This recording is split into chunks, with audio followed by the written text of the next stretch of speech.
After the NIA is coming out with more and more revelations of their links with terror groups.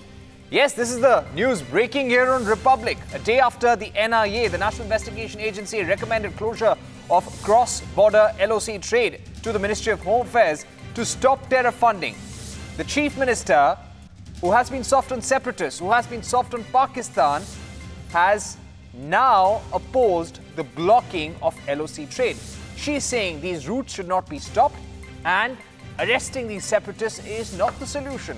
In a speech in Srinagar on PDP Foundation Day, Mehbooba spoke against the recommendation and also said all parties, including the Hurriyat, must come forward and help in bringing peace.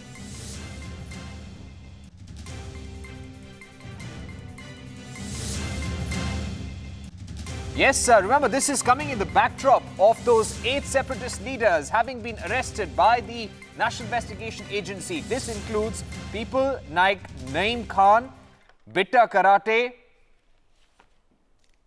Altaf Fanosh, the son-in-law of Gilani, and details coming in. Shavan Sen has been breaking details on how there are linkages to terror groups, how the Hizbul Mujahideen, the Lashkar-e-Toiba, are actually writing to these separatist leaders asking for monetary aid. There were letters written by Afzal Guru while he was in jail as well to Gilani. Just imagine the seriousness of it.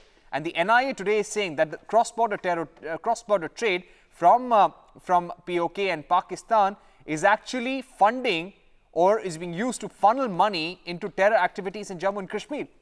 Despite that proof, from the premier investigation, wants to go soft on separatists.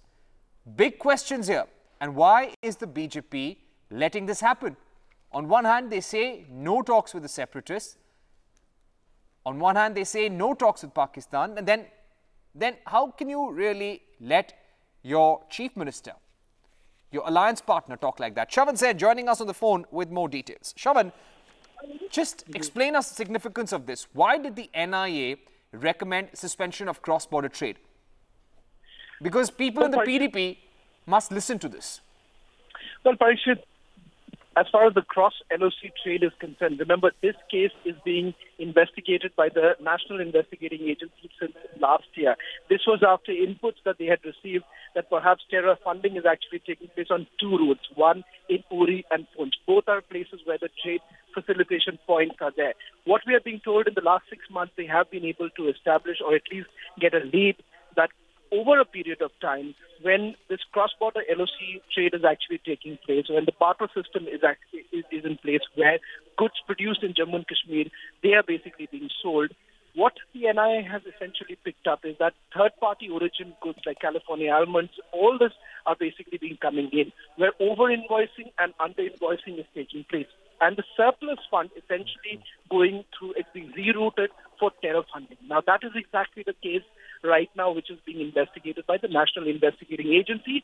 That brings to the point that why the NIA essentially feels that perhaps these 2 routes needs to be at least shut down for a while so that the entire terror funding route is choked. And that is exactly the purpose why this recommendation has been made by the National Investigating Agency to the MHA. Now, this particular statement coming in from the Jammu Kashmir Chief Minister Mehbooba Mufti certainly is very, very shocking. You have already seen the kind of response that she has given following the raids that were carried out by the National Investigating Agency in Srinagar, which finally led to the arrest of 7 leaders. But clearly, Mehbooba Mufti is time and again sort of batting for the Hurriyat, batting for people who have been accused of terror funding, certainly sends across the wrong message.